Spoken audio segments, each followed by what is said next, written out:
আচ্ছা, আর মসজিদের জন্য সম্পত্তি দাতাদের ছাড়া অন্য যে কাউকে মোতাওয়াল্লি করা জায়েজ আছে? শরীয়তে এটা ওপেন, শরীয়তে এটা ওপেন। এখানে আপনার এমন না যে সম্পত্তি দাতাদের মধ্যেই এটা থাকতে হবে।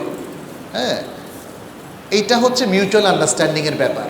ওনারা যদি বলেন আমাদের বংশে এখন এই মসজিদের হাল ধরার, মাদ্রাসার হাল ধরার কেউ নাই, আমি আপনাকে দায়িত্ব দিলাম, এখন থেকে আপনি, এবং একটা প্রক্রিয়া তৈরি করে দিলাম, এই পন্থায় এই দায়িত্বশীল, তার পরের দায়িত্বশীল, তার পরের দায়িত্বশীল, তারা দায়িত্ব পালন করবেন, এটা জায়েজ আছে। আপনি দেখেন না, মসজিদের চাবি, সে হারামের মসজিদের চাবি আজকে কাদের হাতে? মসজিদে নববীর চাবি রাসূল সাল্লাল্লাহু আলাইহি ওয়াসাল্লাম যাকে দিয়েছিলেন তার বংশধরদের হাতে, নাকি কিছু চেঞ্জ হয়েছে? অনেক চেঞ্জ হয়েছে, অনেক চেঞ্জ হয়েছে। এই চেঞ্জ করাটা মিউচুয়াল আন্ডারস্ট্যান্ডিংয়ের মাধ্যমে জায়েজ। প্রচলিত সেকুলারিজমের সাথে ইসলামের আদৌ কোনো সম্পর্ক আছে কিনা, এবং সেকুলারিজমের সাথে আহলে সুন্নাহ ওয়াল জামাতের সংঘর্ষ আছে কিনা? সেকুলারিজমকে আরবিতে সমস্ত শরঈ বইগুলোতে, অর্থাৎ ইসলামী শরিয়ত ভিত্তিক বইগুলোতে বলা হয়েছে আল্লাহ দিনিয়া। আল্লাহ দিনিয়া, নট রিলিজিয়াস, নট রিলিজিয়াস, অর্থাৎ দিনই না, দিনই না। সেকুলারিজমের প্রবক্তারা নিজেরাই বলে আমরা কোনো দিনের সাথে সম্পর্কিত নই, আমরা কোনো দিনের সাথে সম্পর্কিত নই। ডিকশনারিতে দেখেন তারা সেভাবে বলেছে। সেকুলারিজমের প্রত্যেক প্রবক্তা বলে কোনো দিনের সাথে সম্পৃক্ত নই, এমনকি ইসলামের সাথেও আমরা সম্পৃক্ত নই। তাহলে বুঝুন এই কথাটা কতটা ইসলামিক আর কতটা অনইসলাম। কেউ যদি নিজেকে ইসলাম থেকে বারি, মুক্ত ঘোষণা করে, তাহলে তাকে ইসলামের পক্ষে কিভাবে আপনি বলতে পারেন? এখানে বিশাল সংঘর্ষ, বিশাল সংঘর্ষ। রাসূলুল্লাহ, আচ্ছা সংক্ষেপে বলবো, রাসূলুল্লাহ সাল্লাল্লাহু আলাইহি সাল্লাম বলেছেন ইহুদিরা 71 বা 72 দলে বিভক্ত হয়েছে, আর আমার উম্মত 73 দলে বিভক্ত হবে, যার মধ্যে এক দল হবে নাজাতপ্রাপ্ত। প্রশ্ন হলো ওই দল কারা, এবং ওই দলের আকীদা সম্পর্কে বিস্তারিত আলোচনা আশা করি। ওই দল হচ্ছে রাসূল সাল্লাল্লাহু আলাইহি ওয়াসাল্লাম বলে দিয়েছেন মা আনা আলাইহি ওয়া আসহাবি, যারা আমি এবং আমার সাহাবারা যে মানহাজ, যে আকীদা, যে দিনদারি এর উপর আছেন তারা। তাহলে আপনি বিচার করেন, আপনি কি রাসূল সাল্লাল্লাহু আলাইহি ওয়াসাল্লামের আকীদার উপর আছেন? সে আলোচনাই তো করলাম আজকে আমরা। আপনি কি সাহাবাদের আকীদার উপর আছেন, নাকি এখন নতুন নতুন বিভিন্ন আকীদা আপনারা পোষণ করছেন? কারণ মুসলমানদের মধ্যে অনেকগুলো ফেরকা হিন্দুদের আকীদা বিশ্বাস করে না? হিন্দুদের বিভিন্ন কৃষ্টি কালচার তারা পহেলা বৈশাখে নিয়ে এসেছে, হিন্দুদের বিভিন্ন কৃষ্টি কালচার তারা হলুদের মধ্যে নিয়ে এসছে, গায়ে হলুদ, বিবাহ শাদীতে নিয়ে এসছে না, সামাজিক বিভিন্ন উপলক্ষের মধ্যে তারা নিয়ে এসছে। তাহলে চিন্তা করুন, আপনি আমি যদি সে আকীদা পোষণ করি, তাহলে কি রাসূল সাল্লাল্লাহু আলাইহি ওয়াসাল্লামের আকীদার উপর আছি? রাসূল সাল্লাল্লাহু আলাইহি ওয়াসাল্লাম তো বিশ্বাস করতেন জীবনের প্রত্যেকটা ক্ষেত্রে কোরআন এবং সুন্নাহর অনুশাসন জরুরি। আপনি কি সেটা বিশ্বাস করেন, নাকি আপনি বলেন যে না কোরআন, বাকি ক্ষেত্রে আমি ইচ্ছা মতো চলতে পারি? হ্যাঁ, রাসূল সাল্লাল্লাহু আলাইহি ওয়াসাল্লাম তো বিশ্বাস করতেন, এবং সাহাবায়ে কেরাম, যে মানুষ মুসলিম তার জীবনের কোনো একটা ক্ষেত্রে শরিয়া থেকে বেরোতে পারবে না। আপনি কি সেটা মনে করেন? হ্যাঁ, তাহলে এই যে আহলুস সুন্নাহ ওয়াল জামাআত অথবা ওই যে দল, নাজাতপ্রাপ্ত দল হচ্ছে, এটা মেথোডোলজির দিক থেকে এটা নামে নির্ধারণ করা যাবে না। তার মানে হচ্ছে, যেমন আমি ঢাকায় থাকি, আপনারা এখানে থাকেন, আমরা যদি রাসূল সাল্লাল্লাহু আলাইহি সাল্লামের সঠিক মানহাজের উপর থাকি, সাহাবায়ে কেরাম, তাহলে আমরা যেই প্রতিষ্ঠানের সাথে সম্পৃক্ত হই না কেন, আমরা এই দলভুক্ত হতে পারি। কিন্তু বক্রদলগুলো কি? বক্রদলগুলো হচ্ছে যে সমস্ত দল রাসূল সাল্লাল্লাহু আলাইহি সাল্লামের মানহাজ থেকে বিচ্যুত হয়ে গেছে, বিভ্রান্তির পথে যারা হাঁটছে, যারা হয়তো শিয়াদের আকীদা, নয়তো মুতাজিলাদের আকীদা, নয়তো যারা আল্লাহর আসমা ও সিফাতের ব্যাপারে ভুল বিভ্রান্তিমূলক আকীদা পোষণ করেন, সে আকীদা যারা পোষণ করছেন, অথবা আরও অনেকগুলো ফেরকা দল্লা আছে, ফেরকা দল্লা শত শত আছে।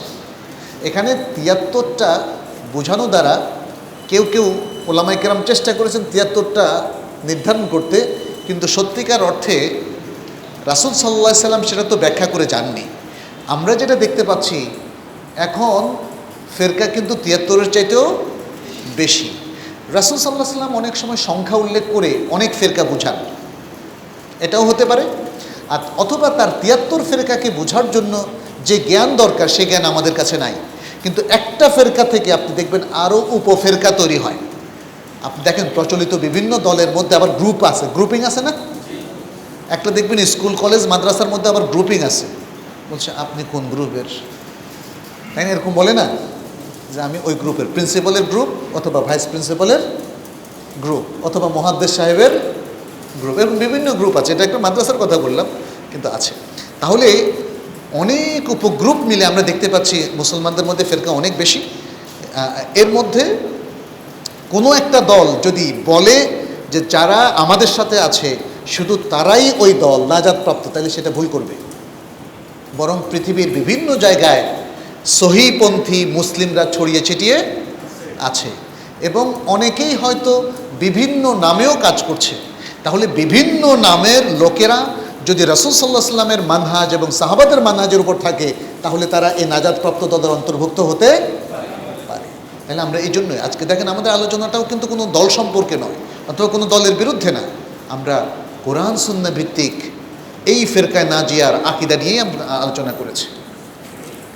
আর একটা বই আছে আহলুস সুন্নাহ ওয়াল জামাতের আকীদা, এটা নিয়ে আসা হয়েছে এখানে, জনাব আব্দুল কুদ্দুস আছেন, ওনার কাছ থেকে আপনারা এই বইটা সংগ্রহ করে নিতে পারেন। সেখানে অতি সংক্ষেপে আমি প্রায় ৫৪টা মারজা এবং রেফারেন্সের আলোকে খুবই সংক্ষিপ্তভাবে যেন আমাদের সাধারণ মুসলিম ভাই বোনেরা বুঝে ফেলতে পারেন ফেরকা নাজিয়া অথবা আহলুস সুন্নাহ ওয়াল জামাআহ সঠিক পথের অনুসারী মুসলিমদের আকীদা কি, সেটা আমরা কোরআন সুন্নাহর আলোকেই তুলে ধরেছি।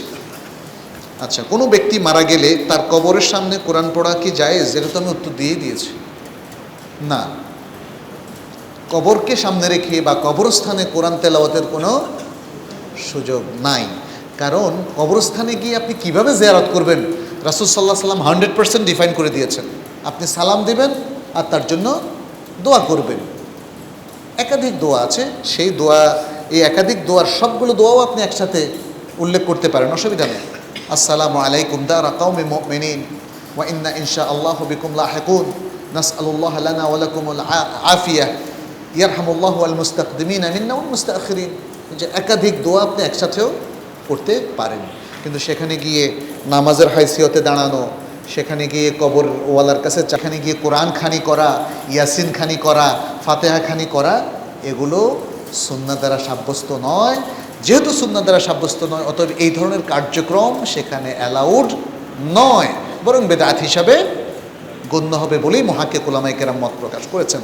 বেনামি জমি দখল করে ভোগ করা যাবে কি না? বেনামি অন্তত আপনার নামে তো না, তাই না? বেনামি দ্বারা এতটুকু বোঝা গেল যে যিনি দখল করছেন তার নামে না, তার মানে অন্যের জমি, হয়তো নামটা জানা নাই অথবা এটা সরকারের খাস জমি না। এগুলো দখল করলেই আপনি, ইসলাম আপনাকে এই অনুমতি দেয় না যে আপনি খেতে পারবেন। আপনার দখল করাও জায়েজ নাই আর খাওয়া তো জায়েজ। যেহেতু দখল করা জায়েজ নাই, অতএব খাওয়াও জায়েজ নাই। মানে অনেকেই তো আমাদের সমাজে খাল দখল করে, বুঝছেন, নদীর তীর দখল করে। এখন ফতোয়া চাচ্ছে মুফতি সাহেব, আপনি বলে দিলে এটা আমার জন্য সুবিধা হয়, তাইলে আমি আরও বেশি দখল করতে পারব। জেনে রাখুন, অন্যের জমি, সেটা আইডেন্টিফাইড হোক আর না হোক, অথবা সরকারি খাস জমি, কোনোটাই দখল করা যাবে না, কোনো পন্থায় দখল করা যাবে না। এমনকি মসজিদের জন্য দখল করা যাবে না। অন্যায়ভাবে বেনামি জমি দখল করেও মসজিদ করা, এটা অন্যায়, এটা গুনাহের কাজ হবে, এটা হবে মসজিদে দরার, এটা করা যাবে না। নদী ও সমুদ্রের মাছ তো রাষ্ট্রীয় সম্পদ, এগুলো কি ভোগ করা জায়েজ? নদী ও সমুদ্রের মাছ ধরা রাষ্ট্র যখন জায়েজ বলে, তখন সেটা আপনার জন্য জায়েজ। রাষ্ট্র কিন্তু এখন কিছু রেস্ট্রিকশন দিয়েছে না, যে ইলিশ যখন ডিম ছাড়ে সে মৌসুমে ইলিশ ধরা যাবে না, অতএব ওই সময় ধরাটা হারাম, ওই সময় ইনকামটা আপনার হারাম হবে। কারণ রাষ্ট্র হচ্ছে এর অভিভাবক। রাষ্ট্র কতটা ইসলাম মানে না মানে সেটা ভিন্ন ব্যাপার। পাশের বাড়ির লোক নামাজই পড়ে না, ঘুষ খায়, বলে যে আমি আল্লাহ রাসূল মানি না, তাই বলে কি তার বাড়ি দখল করতে পারবেন? পারবেন?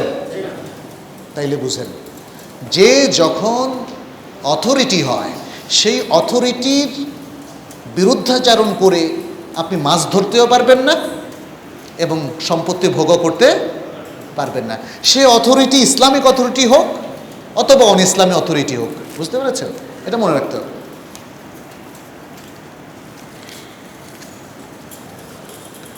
পরিবারে ভাই এবং অন্যান্য ভাইদের স্ত্রীরা সহ থাকতে হয়, আলাদা হতে চাইলেও মায়ের কঠোর নিষেধ, এক্ষেত্রে করণীয় কি? মার কথা অমান্য করে কি আলাদা থাকবো? প্রথম কথা হচ্ছে, আপনি যুদ্ধের কথা বলছেন কেন? মায়ের সাথে যুদ্ধ করা, বাবার সাথে যুদ্ধ করা, পরিবারের সবার সাথে মিউচুয়াল করেন। মাকে তো আল্লাহ একটা আকল দিয়েছেন, তাই না? আমাদের সবচেয়ে বড় ত্রুটি হচ্ছে আমাদের এডুকেশনে, বুঝছেন? এডুকেশনে যখন ছেলে মেয়েরা বড় হয়ে যায় তখন তাদেরকে, যে এখানে অনেক মুরব্বী আছেন, আপনারা এবং আপনাদের ওয়াইফদেরকে বলবেন ছেলে মেয়েদেরকে আলাদা করে দিতে, ভালো। এবং ছেলে মেয়েদেরকে আপনি রুটিন করে দিবেন, তুমি অমুক দিন আমার কাছে আসবা, আমার দেখাশোনা করবা। ভাগ করে দিবেন, তোমরা আমাদেরকে দেখাশোনা করার জন্য এভাবে করবা, কারণ ওরা আপনার সন্তান, আপনার এতাআত করা ফরজ। কিন্তু আপনি এমন একটা স্টাইলে তাদের এতাআত চাচ্ছেন, তাদের আনুগত্য চাচ্ছেন, যে স্টাইলটা বাড়াবাড়ি হয়ে যাচ্ছে। আপনার সব ছেলেরা যদি একসাথে থাকে, তাদের প্রত্যেকের বউ আছে, পর্দা কেমনে হবে? দেবরের সাথে তারা কিভাবে আচরণ করবে? অথচ রাসূল সাল্লাল্লাহু আলাইহি ওয়াসাল্লাম বলছেন আল হামু আল মাউত, দেবর হলো মৃত্যুতুল্য। আপনাকে কি শরিয়া রক্ষা করতে হবে না? আপনার সংসারই বড় হয়ে গেল। আচ্ছা, আর যদি আপনার বড় বাড়ি থাকে, যেমন এই ঘরে এই ছেলে, ওই ঘরে ওই ছেলে, প্রত্যেকের কাছাকাছি সুন্দর একটা বাড়ি করলেন, 5 ছেলের 5টা ঘর, তাহলে আপনারা থাকতে পারেন একসাথে, অসুবিধা নেই। সেখানে পর্দাপোশিদার ব্যবস্থা আছে। কিন্তু যেখানে পর্দাপোশিদার ব্যবস্থা নাই, যেখানে শরীয়ত লঙ্ঘন হচ্ছে, তাহলে সেখানে একসাথে থাকা যাবে না, সেখানে আলাদা করে দিতে হবে। কারণ আপনার শরীয়তকে 1 নম্বরে রক্ষা করতে হবে। মুসলিম একে রক্ষা করবে শরীয়ত। শরীয়ত মানে কি? দিন, হেফজুদ্দিন। এটা হচ্ছে